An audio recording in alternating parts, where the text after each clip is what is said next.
Deus, meus irmãos, minha saudação é a paz do Senhor Jesus Cristo. Graças a Deus, muito feliz, muito grato a Deus. Quantos podem agradecer a Deus por esta grande rica oportunidade? Aleluia, que Deus tem nos dado, tem nos proporcionado.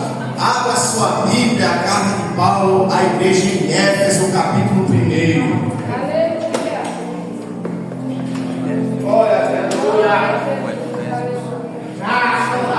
Ai, Jesus. Jesus. Quem encontrou, dê graças a Deus. Vamos ler o versículo 3, que escrito está: Bendito seja Deus, o Pai do nosso Senhor Jesus Cristo, que nos abençoou com toda sorte de bênçãos espirituais nas regiões celestiais em Cristo. Versículo 4: Como também nos elegeu nele de antemão, antes que o mundo fosse fundado, para que sejamos santos e sem mancha diante dele em amor. Vamos dar um pulo aqui para o 17 de ano. A fim de que Deus, que nosso Senhor Jesus Cristo, o Pai da glória, vos conceda o espírito de sabedoria e de revelação no conhecimento dele, e que para os olhos do vosso entendimento sejam iluminados, assim conheçais qual seja a esperança da vossa vocação, e quais as riquezas da glória da sua herança nos santos, qual é a soberana grandeza de seu poder para conosco, os que cremos, segundo a operação da força do seu poder, que operou em Cristo, ressuscitando-o dentre os mortos, fazendo assentar à direita de Deus nos céus, muito acima de todo principado, poder, potestade e domínio, sobre todo nome que se nomeia, não só no presente século, mas também no que está por vir, e submeteu todas as coisas debaixo dos seus pés, e ainda o constituiu todas as coisas como cabeça da igreja, a qual é o seu corpo, a plenitude daquele que cumpre todas as coisas, para que Deus seja tudo em todos. Aí no capítulo 12, verso 6, pega aí bem rápido, que escrito dessa forma está: Ele nos ressuscitou e nos fez assentar juntamente com Ele nos lugares celestiais em Cristo Jesus, para manifestar nos séculos vindouros a suprema grandeza da riqueza da sua graça e da sua bondade para conosco, por meio de Jesus Cristo, nosso Senhor. A igreja diz graças a Deus. Graças a Deus. Graças a Deus. Eu quero compartilhar aqui com os irmãos algo mais profundo da palavra de Deus. Eu tenho visto essa palavra ser escassa mesmo em muitos lugares, tá certo?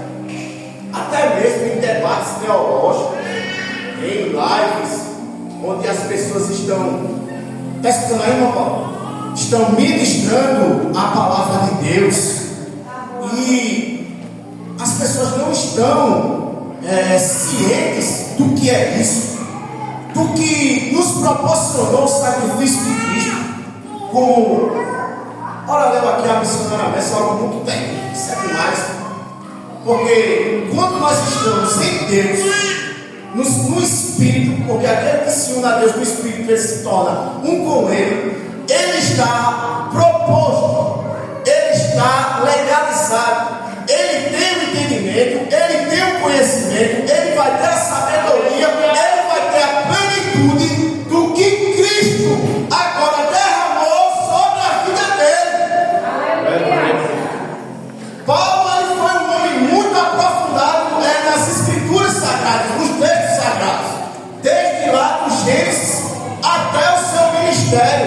Ele preso, escrevendo as suas cartas pela inspiração do poder do Espírito Santo, envolvido ali nos mistérios de Deus, o Espírito Santo se revelando para ele, de uma forma extraordinária, e ele ali descobrindo e entendendo os mistérios de Cristo, do sacrifício de Cristo, do ministério de Cristo, da natureza de Cristo, da essência Porque a Bíblia nos diz que Cristo veio como Espírito de vida.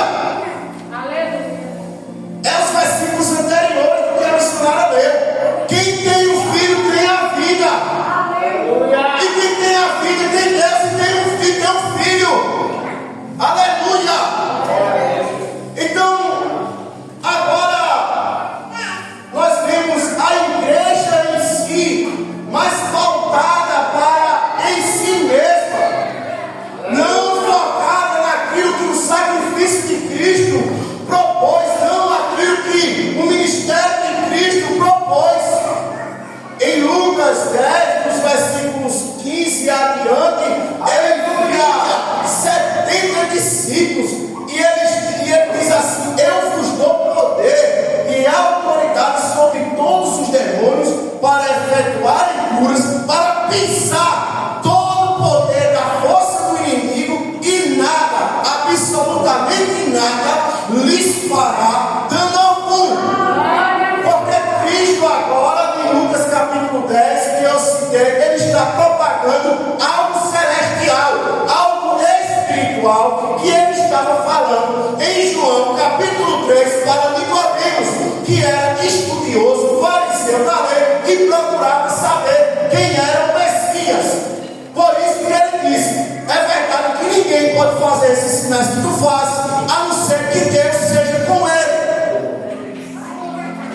Então agora Cristo diz para ele: é necessário, Nicodemos, que o homem nasça da água e do Espírito, para que ele seja apto a entrar no reino do Espírito. Aleluia. A entrar no reino do Filho do seu amor. Aleluia. Para que ele seja apto a esmagar, a destruir os poderes, as forças de Satanás, para que ele possa repreender, aniquilar os demônios. Aleluia.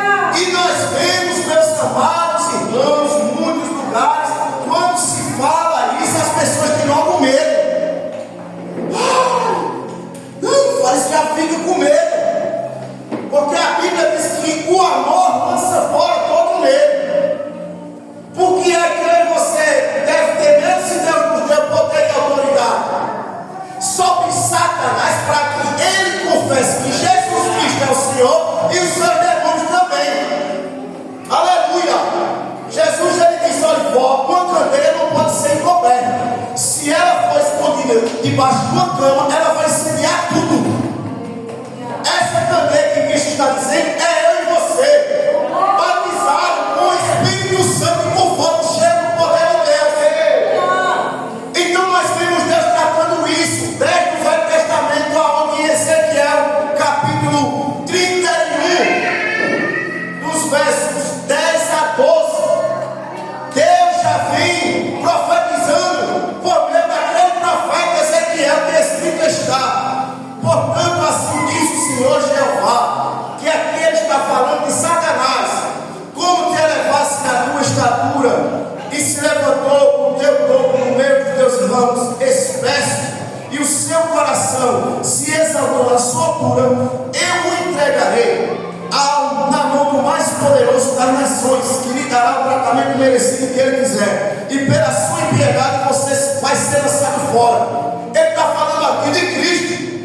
Cristo, quando ele veio, Satanás começou a ser envergonhado na tipologia do homem nascido do Espírito, que é eu e você. Aleluia. Destruindo, aniquilando, envergonhando a Satanás, a qual Deus usa a minha e a sua vida para fazer essas coisas. Aleluia. No verso 12, ele continua e diz assim: a mais impiedosa das nações estrangeiras o derrubará e o deixará que seus ramos caiam. Essa tradução é muito terrível, mas quando nós vemos aqui nessa Bíblia do Dr. Nelson, olha o que ele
que transpassa do espírito para o físico. Ele disse: haja luz e houve luz.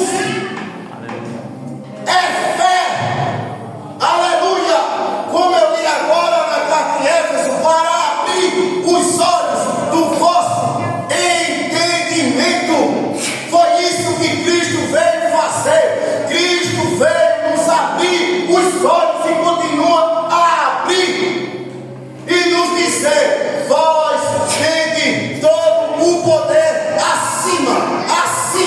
E Satanás quer que você pense que você está abaixo, mas você está acima de toda ordem, de todo príncipe, de todo principado, de toda potestade. E você crê nessa palavra, começa a exercer essa palavra, começa a combater com essa palavra.